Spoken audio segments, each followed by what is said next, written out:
ನಮಸ್ಕಾರ. ಜ್ಞಾನ ಮತ್ತು ವಿಜ್ಞಾನದ ಸಂಗಮವೇ ನಿಮ್ಮ ಆಯುಷ್ಮಾನ್ ಭವ ಕಾರ್ಯಕ್ರಮ. ಒತ್ತಡದ ಈ ಬದುಕಿನಲ್ಲಿ ಆರೋಗ್ಯವಂತ ಕ್ರಿಯಾಶೀಲ ಜೀವನ ನಡೆಸೋದು ನಿಜಕ್ಕೂ ಸವಾಲು. ಆರೋಗ್ಯ ರಕ್ಷಣೆಯ ಬಗ್ಗೆ, ವಿವಿಧ ಆರೋಗ್ಯ ಸಮಸ್ಯೆಗಳ ಬಗ್ಗೆ ಕಾರ್ಯಕ್ರಮದಲ್ಲಿ ತಜ್ಞ ವೈದ್ಯರು ಸಲಹೆ ಸೂಚನೆಗಳನ್ನು ನೀಡುತ್ತಾರೆ. ನೀವು ನಿಮ್ಮ ಮನೆಯಲ್ಲಿಯೇ ಕುಳಿತು ನಿಮ್ಮ ಸಮಸ್ಯೆಗಳಿಗೆ ಪರಿಹಾರವನ್ನು ಪಡೆದುಕೊಳ್ಳಬಹುದು. ಇದು ಏಷ್ಯಾನೆಟ್ ಸುವರ್ಣ ನ್ಯೂಸ್ನ ವಿಶೇಷ. ನಾನು ಅಮೃತಾ ಗೌಡ. ಹೆಣ್ಣು ಮಕ್ಕಳಲ್ಲಿ ಸಾಮಾನ್ಯವಾಗಿ ಈ ಮೆನ್ಸ್ಟ್ರುವಲ್ ಪೇನ್ ಅನ್ನೋದು common.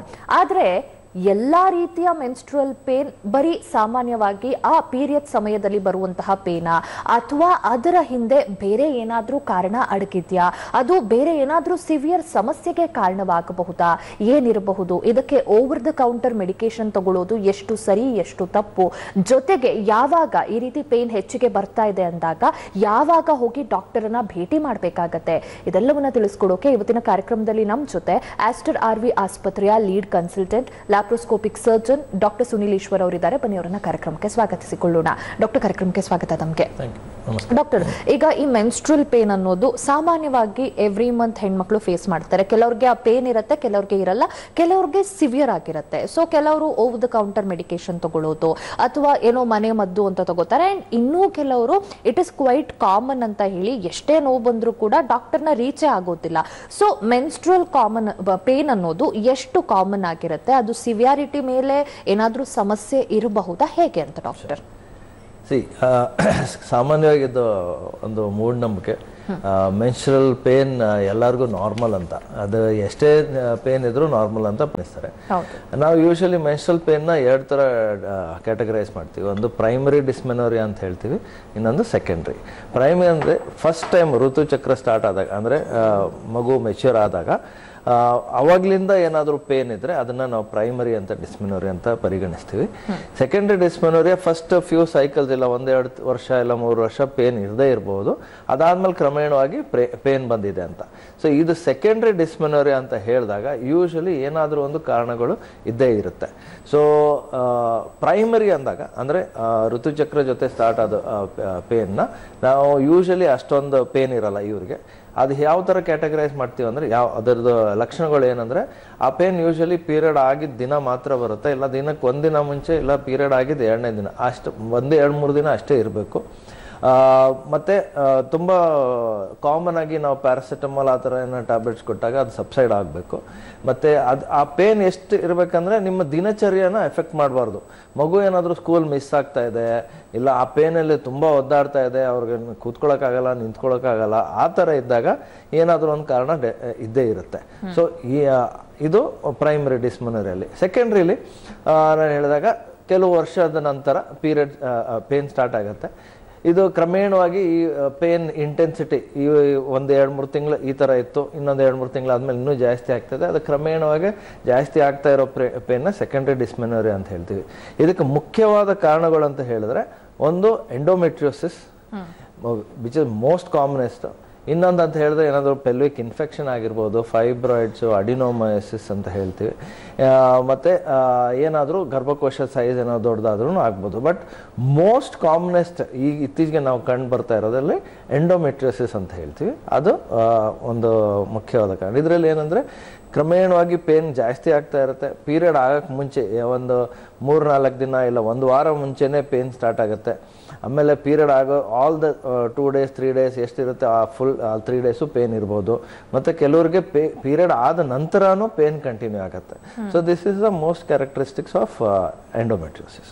Okay doctor. So doctor, ಈ ಎಂಡೋಮೆಟ್ರಿಯೋಸಿಸ್ ಅಂತ ಬಂದಾಗ, so how common it is and what is it? So ಈ ಎಂಡೋಮೆಟ್ರಿಯೋಸಿಸ್ ಆದಾಗ ಓವರ್ ಆಲ್ ಹೆಲ್ತ್ ಮೇಲೆ ಯಾವ ರೀತಿ ಪರಿಣಾಮ ಬೀರುತ್ತೆ ಅಂಡ್ ರಿಪ್ರೊಡಕ್ಟಿವ್ ಹೆಲ್ತ್ ಕೂಡ ಹಾಳಾಗ್ತಾ ಬರುತ್ತಾ, ಹೇಗೆ? ಕರೆಕ್ಟ್.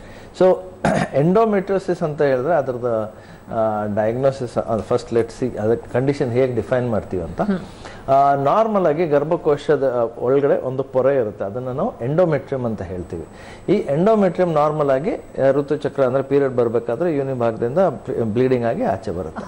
ಓಕೆ, ಇದೇ ಎಂಡೋಮೆಟ್ರಿಯಲ್ ಟಿಶ್ಯೂ ಏನಾದರೂ ಗರ್ಭಕೋಶದಿಂದ ಆಚೆ, ನಾರ್ಮಲ್ ಗರ್ಭಕೋಶ ಕ್ಯಾವಿಟಿಯಿಂದ ಆಚೆ ಏನಾದರೂ ಮೊಟ್ಟೆ ಕೋಶದ ಹತ್ರ ಇಲ್ಲ ಗರ್ಭಕೋಶದ ಹಿಂದೆ, ಗರ್ಭಕೋಶ ಪಕ್ಕದಲ್ಲಿ ಎಲ್ಲೇನಾದರೂ ಹೋಗಿ ಅಡ್ಕೊಂಡು ಅಲ್ಲೇನಾದರೂ ಬೆಳೆಯೋಕ್ಕೆ ಸ್ಟಾರ್ಟ್ ಆದರೆ ಅದನ್ನು ನಾವು ಎಂಡೋಮೆಟ್ರಿಯೋಸಿಸ್ ಅಂತ ಹೇಳ್ತೀವಿ. ಸೊ ನಾರ್ಮಲ್ ಎಂಡೋಮೆಟ್ರಿಯಲ್ ಟಿಶ್ಯೂ ಏನಾದರೂ ಗರ್ಭಕೋಶದಿಂದ ಆಚೆ, ಯಾಕಂದರೆ ಅಲ್ಲಿ ಆಚೆ ಬೆಳೆದಾಗ ಅದಕ್ಕೆ ಎಂತಾರೆ ನಾರ್ಮಲ್ ರೀತಿಯಲ್ಲಿ ಯಾವ ಥರ ಪೀರಿಯಡ್ ಆದಾಗ ಬ್ಲೀಡಿಂಗ್ ಆಚೆ ಹೋಗುತ್ತೆ ಆ ಥರ ಅದಕ್ಕೇನು ಔಟ್ಲೆಟ್ ಇರಲ್ಲ. ಸೊ ಅಲ್ಲೇ ಬ್ಲೀಡ್ ಆಗುತ್ತೆ. ಸೊ ಬ್ಲೀಡ್ ಆಗಿರೋ ಕಾರಣ that is trapped inside. So ಅಲ್ಲಿ ಪೇನ್ ಸ್ಟಾರ್ಟ್ ಆಗುತ್ತೆ. ಮತ್ತೆ ಎನಿ ಬ್ಲೀಡಿಂಗ್ ಇನ್ಸೈಡ್ ನಮ್ಮ ಶರೀರದ ಒಳಗಡೆ ಏನಾದರೂ ಬ್ಲೀಡ್ ಆದರೆ ಅದನ್ನು ಕಂಟ್ರೋಲ್ ಮಾಡೋಕ್ಕೆ ನಮ್ಮ ಬಾಡಿ ಮೆಕ್ಯಾನಿಸಮ್ ಅಂತ ಹೇಳ್ತೀವಿ, ಅದನ್ನು ಇನ್ಫ್ಲಮೇಟ್ರಿ ರಿಯಾಕ್ಷನ್ ಅಂತ ಹೇಳ್ತೀವಿ. ಸೊ ಇನ್ಫ್ಲಮೇಟ್ರಿ ರಿಯಾಕ್ಷನ್ ಆಗುತ್ತೆ. ಅದಕ್ಕೆ ಕಾರಣ ಎಲ್ಲ ಪೀರಿಯಡ್ ಟೈಮಲ್ಲಿ ಕ್ರಮೇಣವಾಗಿ ಪೇನ್ ಜಾಸ್ತಿ ಆಗಿ ತುಂಬ ಪೀರಿಯಡ್ ಆಗೋ ಟೈಮಲ್ಲಿ ತುಂಬ ಪೇನ್ ಆಗಿ ಸ್ಟಾಪ್ ಆಗೋದು ಯೂಶಲಿ ಈ ಎಂಡೋಮೆಟ್ರಿಯೋಸಿಸ್ ಇದು. ಸೊ ಇದು ನಾರ್ಮಲ್ ಹೆಲ್ತ್ ಹೇಗೆ ಎಫೆಕ್ಟ್ ಆಗುತ್ತೆ ಅಂದರೆ ಈ ಆಬ್ವಿಯಸ್ಲಿ ಎಣ್ಣೆಯವ್ರಿಗೆ ಯಾರಿಗೆ ಪೇನ್ ಇದ್ರೆ ಅವರ ಮನಸ್ಥಿತಿ ಸಿಕ್ಕಾಪಟ್ಟೆ ಎಫೆಕ್ಟ್ ಆಗುತ್ತೆ. ಇಮ್ಯಾಜಿನ್ ಎಲ್ಲ ತಿಂಗಳು ನಿಮ್ಗೆ ಈ ಥರ ಪೇನ್ ಬರುತ್ತೆ ಅಂದರೆ ನಿಮ್ಗೆ ಎಷ್ಟು ಅದು ಒಂದು ಪೀರಿಯಡ್ ಬರುತ್ತೆ ಅಂದರೆ ಎಷ್ಟು ಭಯ ಆಗಬೇಕು ಅವ್ರಿಗೆ. ಸೊ ಸೈಕಲಾಜಿಕಲಿ ತುಂಬಾ ಎಫೆಕ್ಟ್ ಆಗ್ತಾರೆ. ಕೆಲವರಂತೂ ನನ್ನ ಗರ್ಭಕೋಶನೇ ತೆಗಿಸ್ಬಿಡಿ, ಇಲ್ಲ ನಂದು ಏನಾದರೂ ಮಾಡಿ ಪೀರಿಯಡ್ ನಿಲ್ಲಿಸ್ಬಿಡಿ ಅಂತಲೇ ಬರ್ತಾರೆ. ಸೊ ಆ ಥರ ಮನಸ್ಥಿತಿಗೆ ಎಫೆಕ್ಟ್ ಆಗುತ್ತೆ. ಸೈಕಲಾಜಿಕಲಿ ಅವ್ರು ತುಂಬ ಕುಗ್ಗೋ ಚಾನ್ಸಸ್ ಇರುತ್ತೆ. ಒಂದು ಬೇರೆ ಇದೇನಾದರೂ ಹರಡಿದ್ರೆ ಅಂದರೆ ಎಂಡೋಮೆಟ್ರಿಯೋಸಿಸ್ ಕ್ಯಾನ್ ಎಫೆಕ್ಟ್ ಗರ್ಭಕೋಶ ಮುಂದೆ ಮೂತ್ರಕೋಶ ಇರುತ್ತೆ, ಅದ್ರ ಹಿಂದೆ ಬಂದು ಎಂತಾರೆ ರೆಕ್ಟಮ್ ಅಂತ ಹೇಳ್ತೀವಿ. ಸೊ ಮೂತ್ರಕೋಶ ಕನೆಕ್ಟ್ ಆಗೋಕ್ಕೆ ಯುರೇಟರ್ ಅಂತ ಹೇಳ್ತೀವಿ. ಸೊ ಏನಾದರೂ ಇದು ಹರಡಿದ್ರೆ ಅಂದರೆ ತುಂಬ ಸ್ಪ್ರೆಡ್ ಆದಾಗ ಇದು ಮೂತ್ರಕೋಶನ ಎಫೆಕ್ಟ್ ಮಾಡ್ಬೋದು. ತುಂಬ ಸತಿ ಯೂರಿನ್ ಹೋಗ್ಬೇಕು, ಇಲ್ಲ ಯೂರಿನಲ್ಲಿ ಬ್ಲಡ್ ಕಾಣಿಸ್ಕೊಳ್ಳೋದು. ನೆಕ್ಸ್ಟ್ ಯುರೇಟರ್ ಅಂದರೆ ಕಿಡ್ನಿಯಿಂದ ಯಾವುದು ಅದು ಯುರೇಟ್ರಸ್ ಬರುತ್ತಲ್ಲ, ಯೂರಿನ್ ಡ್ರೈನ್ ಮಾಡೋದು, ಅದನ್ನು ಮೆನಿ ಟೈಮ್ಸ್ ಇದು ಎಫೆಕ್ಟ್ ಆಗಿ ಯೂರಿನ್ ಟ್ಯೂಬ್ಸ್ನ ಬ್ಲಾಕ್ ಮಾಡೋ ಚಾನ್ಸಸ್ ಇರುತ್ತೆ. So it can lead to ಹೊಡಿಸ್ಕೊಳ್ಳೋದು ಹೈಡ್ರೋಯೂರೇಟರ್ಸ್ ಆರ್ ಹೈಡ್ರೋನೆಫ್ರೋಸಿಸ್ ಅಂತಲೂ ಹೇಳ್ತೀವಿ. ಒಂದೆರಡು ಪೇಷಂಟ್ ನಾವು ಈ ಥರನೂ ನೋಡಿದ್ದೀವಿ. ಮೊದಲು ಇವ್ರಿಗೇನೋ ಕಿಡ್ನಿ ಪ್ರಾಬ್ಲಮ್ ಇದೆ, ಇಲ್ಲ ಯುರೇಟರ್ ಪ್ರಾಬ್ಲಮ್ ಇದೆ ಅಂದ್ಬಿಟ್ಟು ಅವ್ರಿಗೆ ಆಪ್ರೇಟ್ ಮಾಡಿ ಆ ಕಿಡ್ನಿ ಯುರೇಟರ್ ಹಾಳಾಗಿರೋದು ಕಂಡು ಬಂದಿದೆ. ಸೊ ಯುರೇಟರ್ನ ಇದು ಕಂಪ್ರೆಸ್ ಮಾಡಿ ಕಿಡ್ನಿ ಎಫೆಕ್ಟ್ ಆಗೋ ಚಾನ್ಸಸ್ ಇರುತ್ತೆ. ಮತ್ತೆ ಮೋಷನ್ ಹೋಗೋ ಪ್ರಾಬ್ಲಮು ಸ್ಟಾರ್ಟ್ ಆಗ್ಬೋದು.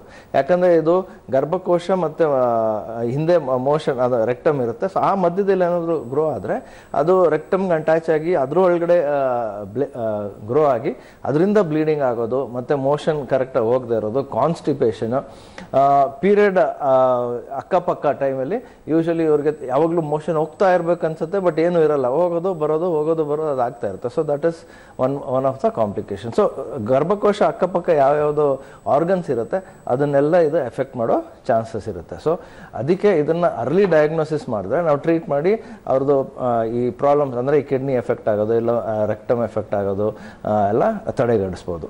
ಮತ್ತು ಬಂದು ಮೋಸ್ಟ್ ಇಂಪಾರ್ಟೆಂಟ್ಲಿ ರೀಪ್ರೊಡಕ್ಟಿವ್ ಅಂದರೆ ಫರ್ಟಿಲಿಟಿನ ಹೇಗೆ ಎಫೆಕ್ಟ್ ಆಗುತ್ತೆ. ಸೊ ಎಂಡೋಮೆಟ್ರಿಯೋಸಿಸ್ ಅಂದರೆ ಇದು ಒಂಥರ inflammatory chronic progressive condition.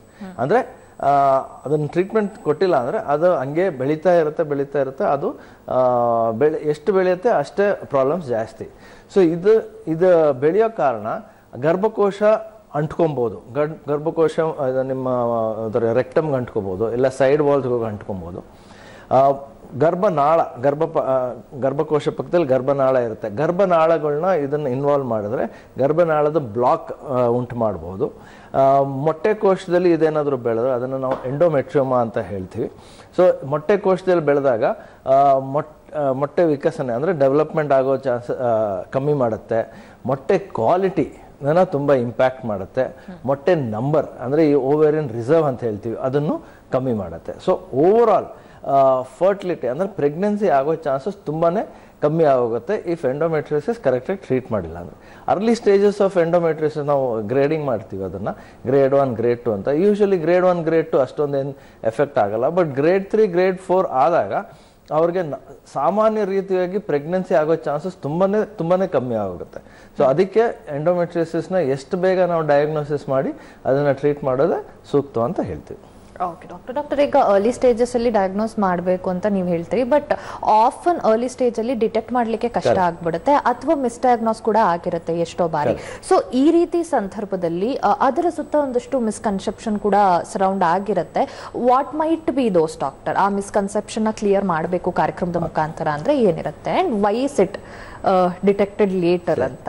So why is it detected late ಅಂತ ಇದು ಭಾರಿ ಇಂಪಾರ್ಟೆಂಟ್ ಕ್ವೆಶ್ಚನ್. ಯಾಕಂದರೆ ಸ್ಟಡೀಸ್ ಹೇಳುತ್ತೆ ಓವರಾಲ್ ನಮ್ಮ ದೇಶದಲ್ಲಿ ಮಾತ್ರ ಅಂತ ಅಲ್ಲ, ಈಗ ನಿಮ್ಮ as well developed countries like USA, Europe, ಅಲ್ಲೆಲ್ಲ ಎಲ್ಲ ಥರದ ಚಿಕಿತ್ಸೆ ಎಲ್ಲ ವಿಧಾನಗಳು, ಡಯಾಗ್ನೋಸ್ಟಿಕ್ ಟೆಕ್ನಾಲಜೀಸ್ ಎಲ್ಲ ಇದೆ.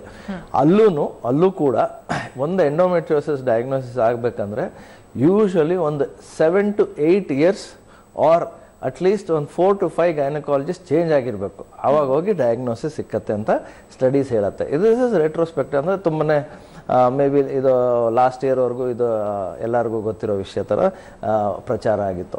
So endometriosis diagnosis usually late ಆಗುತ್ತೆ, ಮತ್ತು ಅದು ಡಯಾಗ್ನೋಸಿಸ್ ಟೆಕ್ನಾಲಜಿ ಆ ಥರದ್ದು ಅಷ್ಟೊಂದೇನು ವಿಕಸಿತ ಇಲ್ಲದೇ ಇರೋ ಕಾರಣ ಡಯಾಗ್ನೋಸಿಸ್ ತುಂಬಾ ಸತಿ ಮಿಸ್ ಡಯಾಗ್ನೋಸಿಸು ಆಗುತ್ತೆ.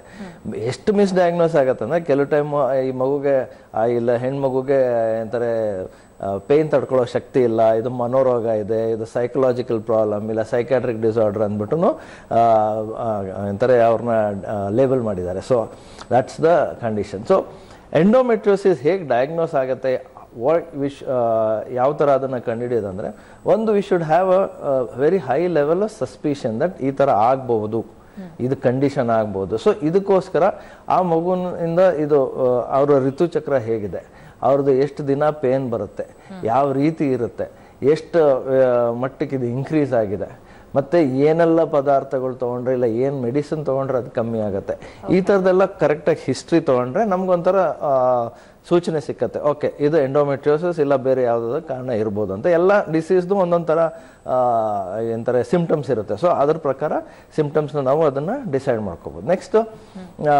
Most of them are Young child, ಅಂದರೆ ಯಂಗ್ ಮಗು, ಅವ್ರ ಮದುವೆ ಆಗಿರಲ್ಲ ಇಲ್ಲ ಏನಂತಾರೆ ಇನ್ನು ಕಾಲೇಜ್ ಹೋಗ್ತಾ ಇರೋ ಮಕ್ಕಳು ಇರ್ತಾರೆ. ಸೊ ಇವ್ರಿಗೆ ನಾವು ಇಂಟರ್ನಲ್ ಸ್ಕ್ಯಾನ್ ಮಾಡಲಿಕ್ಕಾಗಲ್ಲ. The first most of time ನಮಗೆ ಈ ಸ್ಕ್ಯಾನ್ ಡಯಾಗ್ನೋಸಿಸ್ ಸಿಕ್ಕೋದು when we do this internal scan, transvaginal scan ಅಂತ ಹೇಳ್ತೀವಿ. ಇದರಲ್ಲಿ ಕೆಲವು ಸೂಚನೆಗಳಿರುತ್ತೆ. ಗರ್ಭಕೋಶ ಅಕ್ಕಪಕ್ಕ ಫ್ಲೂಯಿಡ್ ಇರ್ಬೋದು, ಇಲ್ಲ ಗರ್ಭಕೋಶ ಅಕ್ಕಪಕ್ಕ ಏನಾದರೂ ಗಂಟು ಕಾಣಿಸ್ಬೋದು, ಮೊಟ್ಟೆ ಕೋಶದಲ್ಲಿ ಸಣ್ಣ ಪುಟ್ಟ ಗಂಟು ಕಾಣಿಸ್ಬೋದು, ಇಲ್ಲ ಇದು ಟ್ರಾನ್ಸ್ವೆಜೈನಲ್ ಸ್ಕ್ಯಾನ್ ಮಾಡಬೇಕಾದ್ರೆ ಆ ಹಿಂದೆ ಭಾಗದಲ್ಲಿ ತುಂಬಾ ಅವ್ರಿಗೆ ಪೇನ್ ಅನ್ಸುತ್ತೆ. ಸೊ ರೆಕ್ಟಲ್ ನಾಡ್ಯೂಲ್ ಅಂತ ಹೇಳ್ತೀವಿ, ಇಲ್ಲ ಡೀಪ್ ಇನ್ಫಿಲ್ಟ್ರೇಟಿಂಗ್ ನಾಡ್ಯೂಲ್ ಅಂತ ಹೇಳ್ತೀವಿ, ಅದಕ್ಕೆ ಕಂಡುಹಿಡಿಬಹುದು. ಸೊ ಆ್ಯಂಡ್ ಇನ್ನೊಂದು ಏನಂದ್ರೆ ಗರ್ಭಕೋಶದ ಒಂದು ವಿಚಿತ್ರವಾಗಿ ಒಂದು ಪೊಸಿಷನ್ ಇರುತ್ತೆ ಇವರಲ್ಲಿ, ಅಂದ್ರೆ ಗರ್ಭಕೋಶ ಅಂಟ್ಕೊಂಡ್ಬಿಟ್ಟಿರುತ್ತೆ. ಸೊ ಅದು ವಿಚಿತ್ರವಾಗಿ ಒಂಥರ ಪೊಸಿಷನ್ ಇರುತ್ತೆ. ಸೊ ಇದೆಲ್ಲ ನಾವು ಟ್ರಾನ್ಸ್ವೆಜೈನಲ್ ಸ್ಕ್ಯಾನಲ್ಲಿ ಕಂಡುಹಿಡಿಬಹುದು. ಬಟ್ ಆಸ್ ಐ ಸೆಡ್, ಮದುವೆ ಆಗಿಲ್ಲ ಅಂದ್ರೆ ಈ ಟ್ರಾನ್ಸ್ವೆಜೈನಲ್ ಸ್ಕ್ಯಾನ್ ಮಾಡೋದು ಆಗಲ್ಲ. ಡಾಕ್ಟರ್, ಇದನ್ನ ಕಂಟಿನ್ಯೂ ಮಾಡೋಕ್ಕಿಂತ ಮುಂಚೆ ಒಬ್ರು ಕಾಲರ್ ವೇಟ್ ಮಾಡ್ತಿದ್ದಾರೆ, ಮಾತಾಡ್ಸೋಣ. ಉತ್ತರ ಕನ್ನಡದಿಂದ ರಜನಿ ಅಂತ. ರಜನಿ ಅವರೇ ನಮಸ್ತೆ. ನಮಸ್ತೆ ಮೇಡಮ್. ಡಾಕ್ಟರ್ ಇದ್ದಾರೆ, ಮಾತಾಡಿ, ನಿಮ್ ಪ್ರಶ್ನೆ ಕೇಳಿ. ಹೇಳಿ ಮೇಡಮ್. ನಮಸ್ಕಾರ ರಜನಿ ಅವ್ರು, ಹೇಳಿ. ಇಲ್ಲ ನಮ್ಗೆ 39 ಏಜ್. 39 ವಯಸ್ಸು, ಹೇಳಿ. ಡೇಟ್ ಆದವಾಗ 2 ದಿವಸ ಅಷ್ಟಾಗ್ತದೆ, ಮತ್ತೆ ಆಮೇಲೆ ಆಗುದಿಲ್ಲ ಬ್ಲೀಡಿಂಗ್. ಅಂದ್ರೆ ನಿಮ್ಗೆ ತಿಂಗಳು ಕರೆಕ್ಟ್ ಆಗಿ ಆಗತ್ತಾ ಪೀರಿಯಡ್? ಹೌದು, ತಿಂಗಳ ಒಂದು 4 ದಿವಸ 3 ದಿವಸ ಮೊದ್ಲೇ ಆಗ್ತದೆ. ಓಕೆ, ಮೊದ್ಲಿಂದನೂ ಪೀರಿಯಡ್ ಈ ತರ 2 ದಿನ ಇತ್ತಾ ಇಲ್ಲ ಈಗೀಗ ಕಮ್ಮಿ ಆಗಿದೆಯಾ? ಮೊದ್ಲಿಂದನೂ ಈಗ ಬಹಳ ಕಡಿಮೆ ಆಗ್ತಾ ಬಂದದೆ. ಓಕೆ, ಸೊ ಜನರಲಿ ಇದು ಇನ್ನೊಂದು ದೊಡ್ಡ ಮೂಢನಂಬಿಕೆ, ದಟ್ ಪೀರಿಯಡ್ 4-5 ದಿನಾನೇ ಆಗಬೇಕು, ಒಂದು 5-6 ಪ್ಯಾಡ್ ಚೇಂಜ್ ಮಾಡಬೇಕು ಅಂತ ಎಲ್ಲರೂ ಅನ್ಕೊಳ್ಳೋದು.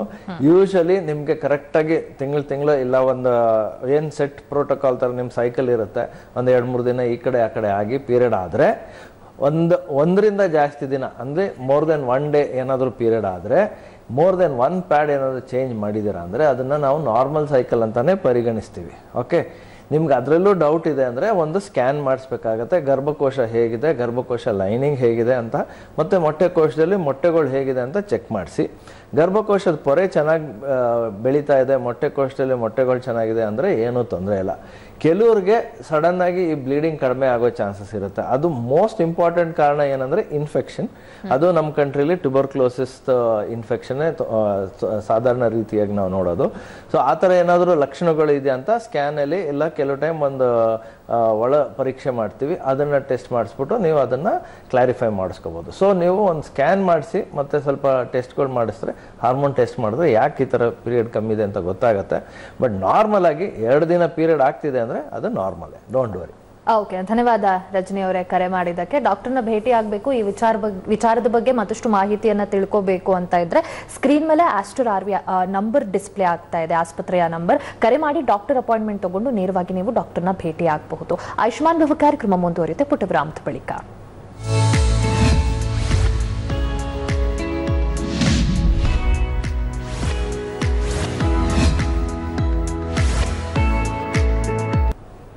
ವಿರಾಮದ ಬಳಿಕ ಆಯುಷ್ಮಾನ್ ಭವ ಕಾರ್ಯಕ್ರಮಕ್ಕೆ ಮತ್ತೊಮ್ಮೆ ಸ್ವಾಗತ. ಎಸ್ ಡಾಕ್ಟರ್, ಆಗ್ಲೇ ಡಯಾಗ್ನೋಸ್ಟಿಕ್ ಮೆಷರ್ ಬಗ್ಗೆ ತಿಳಿಸ್ತಾ ಇದ್ರಿ. ಸೊ ಡಯಾಗ್ನೋಸಿಸ್ ಹೇಳಿದ್ನಲ್ಲ, ಒಂದು ಕ್ಲಿನಿಕಲ್ ಹಿಸ್ಟ್ರಿ, ಇನ್ನೊಂದು ಬಂದು ಅಲ್ಟ್ರಾಸೌಂಡ್, ಬಟ್ ಇನ್ನೊಂದು MRI ಅಂತ ಇರುತ್ತೆ. ಅಂದರೆ MRI ಸ್ಕ್ಯಾನ್, ಪೆಲ್ವಿಕ್ ಸ್ಕ್ಯಾನ್ ಮಾಡ್ಬೋದು. ಇದರಲ್ಲಿ ನಮಗೆ ಹಲವಾರು ಸೂಚನೆಗಳು ಸಿಗ್ಬೋದು. So these are the 3 most important thing. ಒಂದು clinical history, ultrasound and MRI. ಕೆಲವ್ರಿಗೆ ಇದೆಲ್ಲ ಮಾಡಿದ್ರೂ ನಮಗೆ ಡಯಾಗ್ನೋಸಿಸ್ ಸಿಗದೆ ಇರಬೇಕಾದ್ರೆ ನಾವು ಇವ್ರಿಗೆ ಹಾರ್ಮೋನಲ್ ಥೆರಪಿ ಕೊಟ್ಟು ಇದರಲ್ಲಿ ಏನಾದ್ರು ಕಮ್ಮಿ ಆಗತ್ತೆ ಅಂತ ನೋಡ್ತೀವಿ. But if it is A Young girl, ಅಂದರೆ ಲೆಸ್ ದೆನ್ 20 years ಇರೋರಿಗೆ ಯೂಶಲಿ ನಾವು ಹಾರ್ಮೋನ್ ಟ್ರೀಟ್ಮೆಂಟ್ ಕೊಡಲ್ಲ. ಯಾಕಂದ್ರೆ ಅವ್ರಿಗೆ ಇನ್ನೂ ಬೆಳವಣಿಗೆ ಆಗಬೇಕು. ಹಾರ್ಮೋನ್ಸ್ ಕೊಟ್ಟಾಗ ಕೆಲವು ಟೈಮ್ ಬೆಳವಣಿಗೆ ಸ್ಟಾಪ್ ಆಗುತ್ತೆ. ಸೊ ಅದಕ್ಕೆ 20 yearsವರೆಗೂ ನಾವು ಏನು ಹಾರ್ಮೋನ್ ಟ್ರೀಟ್ಮೆಂಟ್ ಕೊಡಲ್ಲ. ಅದ್ರ ಮೇಲಿದ್ದವ್ರಿಗೆ ಡಯಾಗ್ನೋಸಿಸ್ ಸಿಗದೆ ಇದ್ರೆ hormone treatment. Finally the gold standard ಅಂತ ಹೇಳಿದಾಗ ಡಯಾಗ್ನೋಸ್ಟಿಕ್ ಲ್ಯಾಪ್ರೋಸ್ಕೋಪಿ ಅಂತ ಹೇಳ್ತೀವಿ. ಅಂದರೆ ಚಿಕ್ಕದಾಗಿ ಒಂದು ಶಸ್ತ್ರಚಿಕಿತ್ಸೆ ಅದು. ಅದರ ಮೂಲಕ ಈ ಗರ್ಭಕೋಶ ಅಕ್ಕಪಕ್ಕ ಏನಾದರೂ ಇನ್ಫ್ಲಮೇಷನ್ ಇದೆ, ಎಂಡೋಮೆಟ್ರಿಯೋಸಿಸ್ ಇದೆ ಅಂತ ಕಂಡುಹಿಡಿಬಹುದು. ಸೊ ಎನಿ ಮೈನ್ಯೂಟ್ ಮೈಕ್ರೋಸ್ಕೋಪಿಕ್ ಇದ್ರೂ ಲ್ಯಾಪ್ರೋಸ್ಕೋಪಿ ಮೂಲಕ ಇದು ಡಯಾಗ್ನೋಸಿಸ್ನ ನಾವು ಮಾಡ್ಬೋದು. So this is the diagnostic. Okay doctor, ಇನ್ನು ಟ್ರೀಟ್ಮೆಂಟ್ ಆಪ್ಷನ್ಗೆ ಬಂದಾಗ ಎಷ್ಟು ಟ್ರೀಟ್ಮೆಂಟ್ಸ್ ಅವೈಲೇಬಲ್ ಇದೆ ಅಂಡ್ ಸರ್ಜರಿ ಏನಾದರೂ ಅವಶ್ಯಕತೆ ಇರುತ್ತಾ ಇದ್ರೆ ಯಾವಾಗ ಬೇಕಾಗುತ್ತೆ ಡಾಕ್ಟರ್? ಸರಿ, ಸೊ ಟ್ರೀಟ್ಮೆಂಟ್ ಡಿಪೆಂಡ್ಸ್, ನಿಮ್ದು ಏನು ಸಿಂಪ್ಟಮ್ಸ್ ಇದೆ, ಯಾವ ರೀತಿಲಿ ನೀವು ಟ್ರೀಟ್ಮೆಂಟ್ ನೋಡ್ತಿದ್ದೀರಾ ಅಂತ. ಸೊ ಇದನ್ನು ನಾವು ಯೂಶಲಿ ನಮಗೆ ಈ ಎಂಡೋಮೆಟ್ರಿಯೋಸಿಸ್ ಅಂತ ಒಂದು ಏನಾದರೂ ಪೇಷಂಟ್ ಬಂದಾಗ ನಾವು ಅದನ್ನು how we treat is complete ಅವ್ರದ್ದು ಒಂದು ಲೈಫ್ ಸ್ಪ್ಯಾನ್ನ ನಾವು ಪ್ಲ್ಯಾನ್ ಮಾಡ್ತೀವಿ. ಹೇಗೆ ಅಂದರೆ ನಿಮ್ಗೆ ಎಷ್ಟು ವರ್ಷ ನಿಮ್ಗೆ ಈ ಥರ ಪೇನ್ ಸ್ಟಾಪ್ ಆಗಬೇಕು, ಯಾವಾಗ ನಿಮಗೆ ಮಕ್ಕಳು ಮಾಡ್ಕೊಳ್ತೀರಾ, ಮತ್ತು ನೆಕ್ಸ್ಟ್ ಅದಾದಮೇಲೆ ನಿಮ್ಗೆ ಯಾವ ಥರ ಟ್ರೀಟ್ಮೆಂಟ್ ಕೊಡಬೇಕು ಅಂತ ಕಂಪ್ಲೀಟ್ಲಿ ಪ್ಲ್ಯಾನ್ ಮಾಡಬೇಕು. ಯಾಕಂದರೆ ಯಾವುದೇ ಒಂದು ಭಾಗನ ನಾವು ಬಿಟ್ಟರು ನೆಕ್ಸ್ಟ್ ಅವ್ರಿಗೆ ಬೇರೆ ಎಫೆಕ್ಟ್ ಆಗೋ ಚಾನ್ಸಸ್ ಇರುತ್ತೆ. So if it's A Young girl, ಯಾರಾದರೂ ಮದುವೆ ಆಗಿಲ್ಲ, ಅವ್ರಿಗೇನಾದರೂ ಪೇನ್ ಅಂತ ಬರ್ತಾರೆ, ಅವ್ರಿಗೆ ಮತ್ತು ಏನಾದರೂ ಮೊಟ್ಟೆ ಕೋಶದಲ್ಲಿ ಈ ಎಂಡೋಮೆಟ್ರಿಯಮ ಅಂತ ಹೇಳ್ತೀವಿ, ಆ ಥರ ಏನಾಯಿದ್ರೆ ಯೂಶಲಿ ನಾವು ಇವ್ರನ್ನ ಮೆಡಿಕಲ್ ಮ್ಯಾನೇಜ್ಮೆಂಟಲ್ಲೇ ಹಾಕೋದು. ಮೆಡಿಕಲ್ ಮ್ಯಾನೇಜ್ಮೆಂಟ್ ಅಂದರೆ ಓನ್ಲಿ ಪೇನ್ ಇದೆ ಅಂದರೆ we can put her on some very small anti inflammatory ಇಲ್ಲ ಪೇನ್ ಕಿಲ್ಲರ್ಸ್ ಅಂತ ಹೇಳ್ತೀವಿ. But many times they respond well with hormone treatment. ಯಾಕಂದರೆ ನಾನು ಹೇಳ್ದಂಗೆ ಇದು ಕ್ರಾನಿಕ್ ಪ್ರೋಗ್ರೆಸಿವ್ ಕಂಡೀಷನ್ ಇದು. ಸೊ ನಾವು ಇದಕ್ಕೆ ಟ್ರೀಟ್ ಮಾಡಿಲ್ಲ ಅಂದರೆ ಇದು ಇನ್ನೂ ಬೆಳೆಯುತ್ತೆ ಮತ್ತು ಮುಂದೆ ಹೋಗಿ ಬೇರೆ ಪ್ರಾಬ್ಲಮ್ಸ್ ಆಗ್ಬೋದು. ಅದಕ್ಕೆ ಇವ್ರನ್ನ ಹಾರ್ಮೋನ್ ಟ್ರೀಟ್ಮೆಂಟಲ್ಲಿ ಹಾಕ್ಬೋದು. ಇನ್ನೊಂದು ಮೂಢನಂಬಿಕೆ ಎಲ್ಲರಿಗೂ ಇರೋದಂದರೆ ಈ ಹಾರ್ಮೋನ್ ಟ್ರೀಟ್ಮೆಂಟ್ ಕೊಟ್ಟಾಗ ಅವ್ರದ್ದು ಬೋನ್ ವೀಕ್ನೆಸ್ ಆಗೋದು ಇಲ್ಲ ಬೇರೆ ಥರದ್ದು ಯಾವುದಾದ್ರು ಕ್ಯಾನ್ಸರ್ಗಳು ಬರೋದು ಅಂತ ಎಲ್ಲರೂ ಜನನ ಒಂಥರ ಮೂಢನಂಬಿಕೆಯಲ್ಲಿ ಇರ್ತಾರೆ. ಸೊ ಆ ಥರದ್ದು ಏನಿಲ್ಲ. ಈಗ ಹೊಸದಾಗಿ ಬಂದಿರೋ medicines, there are newer drugs which are very very good, excellent medicine. So ಇದನ್ನು ನಾವು ಯೂಸ್ ಮಾಡ್ಬೋದು. ಬಟ್ ಆ್ಯಂಡ್ ಇವ್ರನ್ನ ರೆಗ್ಯುಲರ್ ಫಾಲೋ ಅಪಲ್ಲಿ ಇರಬೇಕು. ಸೊ ಇದು anyone who is not married. Suppose ಈಗ ಮದುವೆ ಆಗಿ ಬರ್ತಾರೆ, ಸೊ ಮದುವೆ ಆದಮೇಲೆ ಏನಾದರೂ ನಾವು ಈ ಎಂಡೋಮೆಟ್ರಿಯೋಸಿಸ್ ಅಂತ ಡಯಾಗ್ನೋಸ್ ಆದಾಗ ನಾವು ಅವ್ರಿಗೆ ಫಸ್ಟ್ ವಿ ಎಜುಕೇಟ್ ದಮ್. ಈಗ ಇದರಿಂದ ಮುಂದೆ ಏನು ಪರಿಣಾಮ ಆಗಬಹುದು, ಯಾವ ರೀತಿಯಲ್ಲಿ ಇದು ನಿಮಗೆ ಗರ್ಭಧಾರಣೆಯಲ್ಲಿ ನಿಮಗೆ ಸಮಸ್ಯೆ ಆಗ್ಬೋದು ಇದರಲ್ಲಿ ಅಂದ್ಬಿಟ್ಟು ನಾವು ಅವ್ರಿಗೆ ಫಸ್ಟ್ ಎಜುಕೇಟ್ ಮಾಡ್ತೀವಿ. ಸಪೋಸ್ ಅವ್ರು ಇನ್ನೂ ರೆಡಿ ಇಲ್ಲ, ಪ್ರೆಗ್ನೆನ್ಸಿಗೆ ರೆಡಿ ಇಲ್ಲ ಅಂತ ಹೇಳಿದಾಗ ಅವ್ರಿಗೆ ನಾವು ಅಗೇನ್ ಹಾರ್ಮೋನಲ್ ಟ್ರೀಟ್ಮೆಂಟ್ ಅಂತ ಸ್ಟಾರ್ಟ್ ಮಾಡ್ತೀವಿ. If they ready for pregnancy, yes they should try for pregnancy. ಪ್ರೆಗ್ನೆನ್ಸಿಯಿಂದ ಯೂಶಲಿ ಏನಾಗುತ್ತೆ, ಈ ಎಂಡೋಮೆಟ್ರಿಯೋಸಿಸ್ ಏನು ಸಣ್ಣ ಪುಟ್ಟ ಕಣಗಳಿರುತ್ತೆ ಅದು ಸಪ್ರೆಸ್ ಆಗುತ್ತೆ. ಆ ಡ್ಯೂರೇಷನ್ ಆಫ್ ಪ್ರೆಗ್ನೆನ್ಸಿಲಿ ಅದು ಸಪ್ರೆಸ್ ಆಗಿರೋ ಕಾರಣ next few years after delivery also ಅವ್ರಿಗೆ ಆ ಪೇನಿನ ಇಂಟೆನ್ಸಿಟಿ ಕಮ್ಮಿ ಆಗುತ್ತೆ. ಸೊ ಪ್ರೆಗ್ನೆನ್ಸಿಗೆ ರೆಡಿ ಇದ್ದರೆ they should always try for pregnancy. ಕೆಲವ್ರಿಗೆ ಪ್ರೆಗ್ನೆನ್ಸಿ ಎಲ್ಲ ಮುಗ್ದಾದ್ಮೇಲೆ ಈ ಥರ ಎಂಡೋಮೆಟ್ರಿಯೋಸಿಸ್ ಅಂತ ಬಂದಾಗ ಅವ್ರಿಗೂ ಅಷ್ಟೇ ಹಾರ್ಮೋನ್ ಟ್ರೀಟ್ಮೆಂಟ್ ಇಲ್ಲ ಮೆಡಿಕಲ್ ಮ್ಯಾನೇಜ್ಮೆಂಟ್ ಮಾಡ್ಬೋದು. ಯಾವಾಗ ಶಸ್ತ್ರಚಿಕಿತ್ಸೆ ಬೇಕಾಗುತ್ತೆ, this is most important question. And ಈ ನಿಮ್ಮ ಮಾಧ್ಯಮದಿಂದ ನಾನು ಇದನ್ನು ಒಂಥರ ತುಂಬ ಬಲವಾಗಿ ಹೇಳ್ಬೇಕಂತ ಇದ್ದೀನಿ. ಯಾಕಂದರೆ ನಾವು ತುಂಬ ಸತಿ ನೋಡಿದ್ದೀವಿ, ಸಣ್ಣ ಪುಟ್ಟ ಎಂಡೋಮೆಟ್ರಿಯೋಸಿಸ್ ಅಂತ ಡಯಾಗ್ನೋಸ್ ಆದಾಗ ಪೇನ್ ಆಗಿದ ತಕ್ಷಣ ಇದನ್ನು ಆಪ್ರೇಷನ್ ಮಾಡಬೇಕು ಅಂತ ಆಪ್ರೇಷನ್ ಆಗುತ್ತೆ. ಸೊ ಈವನ್ ಚಿಕ್ಕ ಮಕ್ಕಳಲ್ಲೂ ಒಂದು 18, 19, 20 years ಏಜಲ್ಲೂ ಆಪ್ರೇಷನ್ ಮಾಡಿಬಿಡ್ತಾರೆ. So that should be avoided. ಯಾಕಂದರೆ ಇದು ರಿಕರೆಂಟ್ ಕಂಡೀಷನ್. ಈಗ ನಾವು ಇದು 20-22 ವಯಸ್ಸಲ್ಲಿ ಆಪರೇಷನ್ ಮಾಡಿದ್ರೆ ತಿರ್ಗಾ ಇನ್ನೊಂದು 24-25 ವಯಸ್ಸಲ್ಲಿ ಬಂದರೆ ತಿರ್ಗಾ ಆಪ್ರೇಟ್ ಮಾಡಬೇಕಾಗತ್ತೆ. ನಾವು ಮೊಟ್ಟೆ ಕೋಶದಲ್ಲಿ ಎಷ್ಟು ಸತಿ ಆಪ್ರೇಷನ್ ಮಾಡ್ತೀವಿ ಅಷ್ಟೇ ಆ ಮೊಟ್ಟೆ ಕೋಶದ ರಿಸರ್ವ್, ಓವೇರಿಯನ್ ರಿಸರ್ವ್ ಅಂತ ಏನು ಹೇಳ್ತೀವಿ, ಅದರ ಕೆಪಾಸಿಟಿ ಕಮ್ಮಿ ಆಗುತ್ತೆ. ಸೊ ಮಕ್ಕಳಾಗೋ ಚಾನ್ಸಸ್ ಇನ್ನೂ ಕಮ್ಮಿ ಆಗ್ತಾ ಹೋಗುತ್ತೆ. ಸೊ ಆಪರೇಷನ್ ಬಲವಾದ ಕಾರಣಗಳು ಏನಂದ್ರೆ if you are not responding to medical management. Pain ತುಂಬಾ ಜಾಸ್ತಿ ಇದೆ, ನಾವು ಮೆಡಿಕಲ್ ಮ್ಯಾನೇಜ್ಮೆಂಟ್ ಕೊಟ್ಟಿದ್ದೀವಿ, ಆದ್ರೆ you are not responding. Ovarian endometrium ತುಂಬಾ ದೊಡ್ಡದಿದೆ, more than 8 centimeter or 10 centimeter size ಇದೆ, which is compromising already your kidneys or your rectum. Then that is another thing. Normal ಆಗಿ ಪ್ರೆಗ್ನೆನ್ಸಿ ಆಗೋ ಥರ ಟ್ರೀಟ್ಮೆಂಟ್ ಕೊಟ್ಟಿದ್ದೀವಿ, ಆದರೆ ನಿಮಗೆ ಗರ್ಭಧಾರಣೆ ಆಗ್ತಾ ಇಲ್ಲ ಅನ್ನೋದಕ್ಕೆ may be we may need surgery. This are the only 3 main reasons. Otherwise ಸುಮ್ಮನೆ ಒಂದು ಸಿಸ್ಟ್ ಕಂಡಿದೆ ಆಪರೇಷನ್ ಮಾಡಬೇಕು, that is wrong. So just for cyst operation ಮಾಡಬಾರ್ದು. ಓಕೆ ಡಾಕ್ಟರ್, ಮತ್ತಷ್ಟು ಡೀಟೇಲ್ಸ್ ಅನ್ನ ಕೇಳಿ ತಿಳ್ಕೊತೀನಿ. ಮತ್ತೊಂದು ಬ್ರೇಕ್ ತಗೊಂಡು ಬರೋಣ. ಆಯುಷ್ಮಾನ್ ಭವ ಕಾರ್ಯಕ್ರಮ ಮುಂದುವರಿಯುತ್ತೆ ಮತ್ತೊಂದು ಪುಟ್ಟ ವಿರಾಮದ ಬಳಿಕ.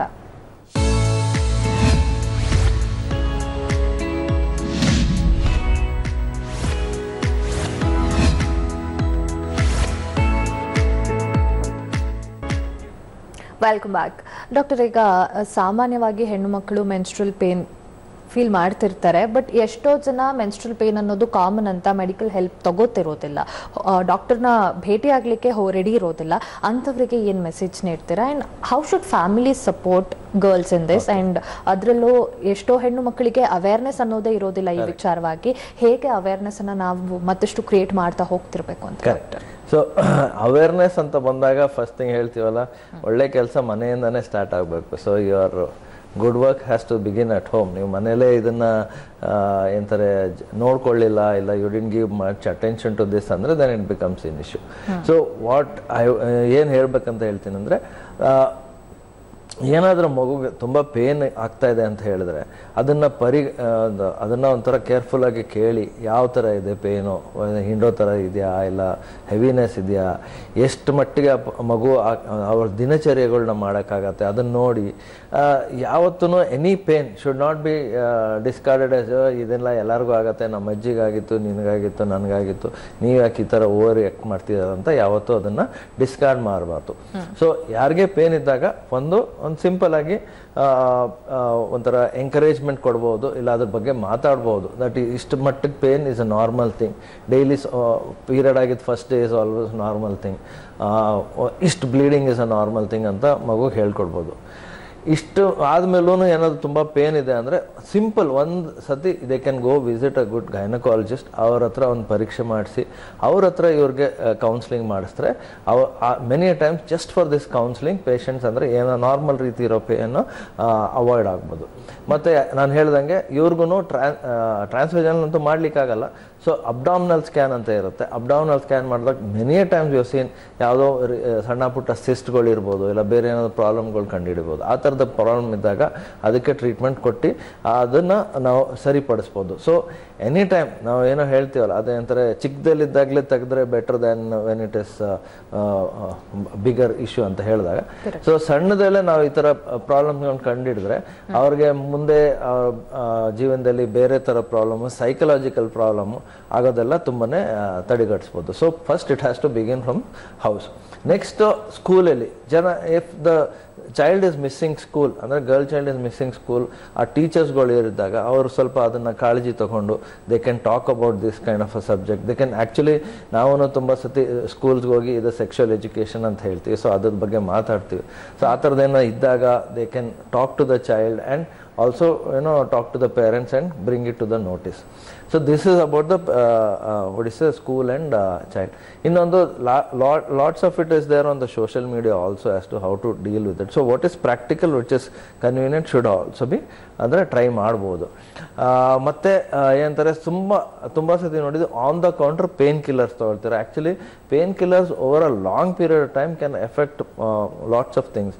ಮೇನ್ಲಿ ಕಿಡ್ನಿ ಫೇಲ್ಯೂರ್ ಆಗೋ ಚಾನ್ಸಸ್ಸು, ಕಿಡ್ನಿ ಎಫೆಕ್ಟ್ ಆಗೋ ಚಾನ್ಸಸ್ ಎಲ್ಲ ಇರುತ್ತೆ. ಸೊ ಅನ್ನೆಸೆಸರಿಯಾಗಿ ಈ ಥರ ಪೇನ್ ಕಿಲ್ಲರ್ಸ್ ಎಲ್ಲ ತಗೋಬಾರ್ದು. So any problems I think ಈಗ ಎಂತಾರೆ ಮೆಡಿಕಲ್ ಟೆಕ್ನಾಲಜಿ ಎಷ್ಟಾಗಿದೆ ಅಂದರೆ any small thing also we can diagnose.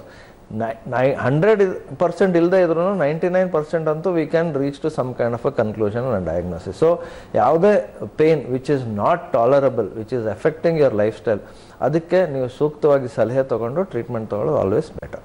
Okay doctor, thank you so much. ಇವತ್ತಿನ ಕಾರ್ಯಕ್ರಮದಲ್ಲಿ ಈ ಬಹಳ ಇಂಪಾರ್ಟೆಂಟ್ ಆದ ವಿಚಾರ, ಬಟ್ ತುಂಬಾ ಜನ ಮಾತಾಡಲ್ಲ ಈ ವಿಚಾರನ. ಇದ್ರ ಬಗ್ಗೆ ತಿಳಿಸ್ಕೊಟ್ರಿ ಅಂಡ್ ಸೋಷಿಯಲ್ ಅವೇರ್ನೆಸ್ ಅನ್ನ ಮೂಡಿಸಿದ್ರಿ. ಮೆನ್ಸ್ಟ್ರಲ್ ಪೇನ್ ಅನ್ನೋದು ಸಾಮಾನ್ಯ ಅಲ್ಲ, ಅದರಿಂದ ಬೇರೆ ದೊಡ್ಡ ಕಾರಣ ಕೂಡ ಇರಬಹುದು ಅಂತ. ಥ್ಯಾಂಕ್ ಯು ಸೋ ಮಚ್ ಈ ವಿಚಾರಗಳನ್ನ ವೀಕ್ಷಕರೊಟ್ಟಿಗೆ ಶೇರ್ ಮಾಡ್ಕೊಂಡಿದ್ದಕ್ಕೆ. Thank you. Thank you so much. Thank you. ನೋಡಿದ್ರಲ್ಲ ವೀಕ್ಷಕರೇ, ಇದಾಗಿತ್ತು ಈ ಹೊತ್ತಿನ ವಿಶೇಷ. ನೇರ ದಿಟ್ಟ ನಿರಂತರ ಸುದ್ದಿಗಾಗಿ ನೋಡ್ತಾ ಇರಿ ಏಷ್ಯಾನೆಟ್ ಸುವರ್ಣ ನ್ಯೂಸ್.